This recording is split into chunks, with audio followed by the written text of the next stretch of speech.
Dear students, welcome to mathematics lectures. आज हमारा topic है अलजेब्रा ऑफ सेट्स। तो यहाँ पे कहा जा रहा है let capital U be the universal set and capital A B and C are any three sets, then we have the following laws in set theory. तो स्टूडेंट्स, यहाँ पे पहले तो आपको इस बात का पता होना चाहिए कि ये जो यू हमने यहाँ पे लिखा यूनिवर्सल सेट क्या होता है। तो यूनिवर्सल सेट हमारे पास ऐसा सेट होता है कि अगर हम जो भी डिस्कशन कर रहे हों उसमें जो भी सेट हो वो हमेशा यूनिवर्सल सेट का सबसेट होगा। तो यूनिवर्सल सेट एक्चुअली हमारे पास सबसे बड़ा सेट होता है कि बाकी सारे सेट्स इसके सबसेट होंगे। तो यूनिवर्सल सेट अगर यू से रिप्रेजेंट किया जाए और ए बी सी हमारे पास और कोई सबसेट्स हैं यू के, तो इस केस में सेट थ्योरी के अंदर हमारे पास ये लॉज सेटिस्फाई होते हैं। इसमें फर्स्ट लॉ है आइडेम्पोटेंट लॉ। आइडेम्पोटेंट लॉ क्या है? इसमें कहा जा रहा है कि A union A is equal to A. ये हमेशा ट्रू होगा कि जब भी हम ए के साथ यूनियन लेंगे तो आंसर ए ही आएगा। और similarly A intersection A equal to capital A ही होता है। तो ये जो लॉज हैं यूनियन की फॉर्म में और इंटरसेक्शन की फॉर्म में, इसे हम आइडेम्पोटेंट लॉ कहते हैं। सेकंड लॉ है एसोसिएटिव लॉ। एसोसिएटिव लॉ के अंदर हमारे पास three sets A B C हैं। तो A union B union C equal होता है A union B union C. इसका मतलब ये है कि अगर बी और सी का यूनियन हम पहले लें और जो इसका आंसर आएगा उससे हम राइट साइड पे रखते हुए ए के साथ इसका यूनियन ले लें, तो जो फाइनल आंसर होगा वो इक्वल होगा कि अगर हम ए का बी के साथ पहले यूनियन लें और उसके बाद ए यूनियन बी को लेफ़्ट साइड पे रखते हुए इसका यूनियन हम सी के साथ ले लें, तो बोथ केसेस में आंसर हमारा इक्वल आएगा। इसे हम associative law with respect to union कहते हैं।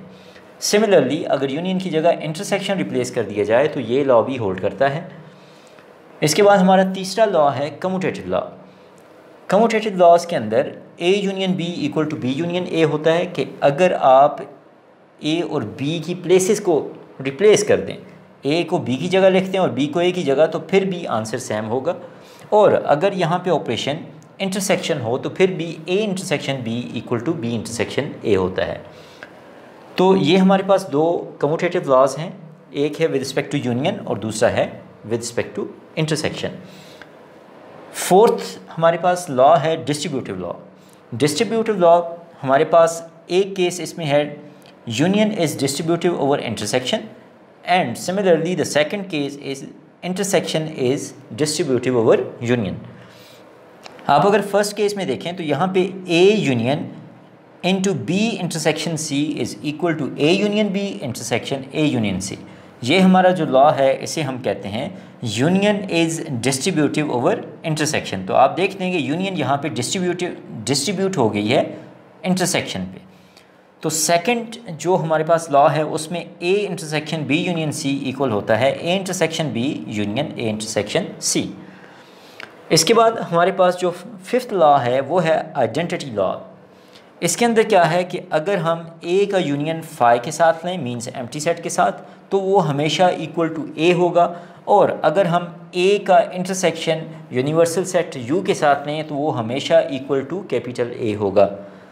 और यहाँ पे दूसरा वर्जन ये है कि ए का यूनियन यूनिवर्सल सेट के साथ जब भी लिया जाए तो वो यूनिवर्सल सेट के इक्वल होगा। और ए का इंटरसेक्शन अगर एम्प्टी सेट के साथ लिया जाए तो वो हमेशा एम्प्टी सेट के इक्वल होगा। यहाँ पे अगर स्टूडेंट्स को डुअल ऑफ एन आइडेंटिटी इसका आइडिया हो तो वो इन लॉज को आसानी से समझ सकते हैं।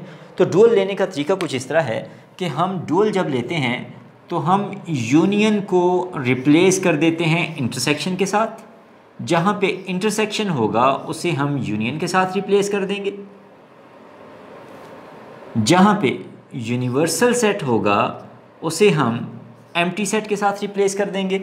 और जहाँ पे एम्प्टी सेट होगा उसे हम यूनिवर्सल सेट के साथ रिप्लेस कर दें। तो अगर हम ऐसा प्रोसेस करें, किसी भी आइडेंटिटी के ऊपर इसे ऑपरेट करें, तो जो आउटपुट आएगी वो भी हमेशा ट्रू होगी और उसे हम कहते हैं कि वो एक्चुअल स्टेटमेंट का डुअल लिया गया। अगर आप देखें तो ये दो जो रिज़ल्ट्स हैं जो कि आइडेम्पोटेंट लॉ है, यहाँ पे हमारे पास अगर हम इसका डुअल लें तो यूनियन की जगह इंटरसेक्शन आ जाएगा और ये चीज़ बन जाएगी। इसका मतलब ये है कि इस आइडेंटिटी का डुअल ये है और इसका अगर डुअल लिया जाए तो वो ये है। तो यहाँ से भी आपको इन आइडेंटिटीज़ का आपस में रिलेशन नज़र आ रहा है। सिमिलरली अगर आप यहाँ पे इसका डुअल लें तो यूनियन की जगह इंटरसेक्शन आ जाएगा, यहाँ पे भी इंटरसेक्शन, यहाँ पे इंटरसेक्शन, यहाँ पे इंटरसेक्शन, और ये फॉर्म बन जाएगी। तो इस आइडेंटिटी का इंटरसेक्शन ये है, डुअल ये है, और इस आइडेंटिटी का डुअल ये है। तो यहाँ से आपको ये चीज़ क्लियर हो जानी चाहिए कि जब भी हम एक आइडेंटिटी का डुअल लेते हैं तो वो भी हमेशा ट्रू होता है। अगर आप कम्यूटेटिव लॉ के अंदर देखें तो यूनियन की जगह इंटरसेक्शन आ जाएगा, यहाँ पे भी इंटरसेक्शन, तो ये फॉर्म बन जाएगी। इसका डुअल लें तो ये बन जाएगा। तो इसका मतलब ये है कि इस आइडेंटिटी का डुअल ये है और इसका डुअल ये है, और ये हमेशा ट्रू होते हैं। डिस्ट्रीब्यूटिव लॉ के केस में यूनियन का डुअल इंटरसेक्शन होगा, तो यहाँ पे इंटरसेक्शन का डुअल यूनियन होगा। यहाँ पे यूनियन की जगह इंटरसेक्शन, यहाँ इंटरसेक्शन की जगह यूनियन, यहाँ पे यूनियन की जगह इंटरसेक्शन, तो इसका डुअल ये बन जाएगा और इस आइडेंटिटी का डुअल ये आइडेंटिटी बन जाएगी। इसके बाद अगर आप आइडेंटिटी लॉ के अंदर इस चीज़ को ऑब्जर्व करें तो यहाँ पे यूनियन की जगह इंटरसेक्शन आएगा, तो फाई की जगह यूनिवर्सल सेट यू आ जाएगा। तो आप देखें तो इसका डुअल ये बन जाता है, और अगर इसका डुअल लें तो वो ये बन जाता है। सिमिलरली अगर हम इसका डुअल लें तो यूनियन की जगह इंटरसेक्शन, यूनियन की जगह यूनिवर्सल सेट की जगह फाई, और यहाँ पे भी यूनिवर्सल सेट की जगह फाई आ जाएगा, मीन्स एम्प्टी सेट। तो इसका डुअल ये बन जाएगा और इसका डुअल ये है। तो इस तरह से हम आइडेंटिटीज़ का डुअल भी ले सकते हैं। आई होप आपको यहाँ से क्लियर हो गया होगा कि किस तरह से हम एक प्रॉपर्टी, एक आइडेंटिटी का डुअल लेके दूसरी आइडेंटिटी निकाल सकते हैं जो कि हमेशा ट्रू होगी for any 3 sets A B C in the set theory. हमारा नेक्स्ट लॉ है इन्वोल्यूशन लॉ। तो इन्वोल्यूशन लॉ की स्टेटमेंट ये है कि A complement whole complement is always equal to the set capital A, कि जब भी हम किसी सेट का 2 मरतबा कॉम्प्लीमेंट लेंगे तो हमें वापस वही सेट मिल जाएगा। इसके बाद नेक्स्ट जो लॉ है वो है कॉम्प्लीमेंट लॉज। यहाँ पे इन लॉज के अंदर हम कॉम्प्लीमेंट को यूज़ होता देखेंगे। तो इसमें इसकी फर्स्ट स्टेटमेंट है A union A complement is equal to universal set, और इसकी दूसरी फॉर्म है A intersection A complement is equal to phi. तो अगर आप देखें तो ये जो आइडेंटिटी है इसका अगर डुअल लिया जाए तो वो इसी के इक्वल आता है, मींस यहाँ पे यूनियन की जगह इंटरसेक्शन आ जाएगा, तो यहाँ यूनिवर्सल सेट की जगह एम्प्टी सेट आ जाएगा, तो यही आइडेंटिटी बन जाएगी। सिमिलरली अगर इसका डुअल लिया जाए तो हमें ये मिलेगा। इसके बाद नेक्स्ट हमारे पास लॉ है universal set complement is equal to empty set and phi complement is equal to universal set. तो अगर आप यहाँ पे इसका डुअल लें तो हमें ये आइडेंटिटी मिल जाएगी, और इसका डुअल लें तो ये मिल जाएगी। कैसे? यूनिवर्सल सेट का डुअल लेते हुए यूनिवर्सल सेट की जगह एम्प्टी सेट लिखेंगे और एम्प्टी सेट की जगह यूनिवर्सल सेट, तो ये आइडेंटिटी बन जाएगी। तो इस तरह ये और ये एक दूसरे का डुअल है।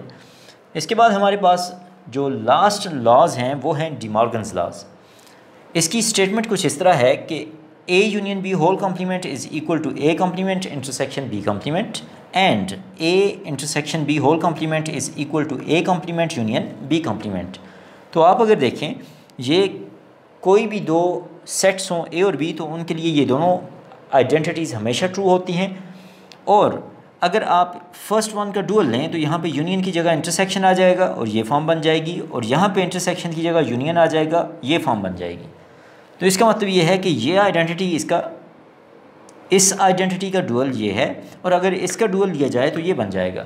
तो इस तरह से आप डी मॉर्गन्स लॉ को किसी भी 2 सेट्स ए और बी के लिए यूज़ कर सकते हैं।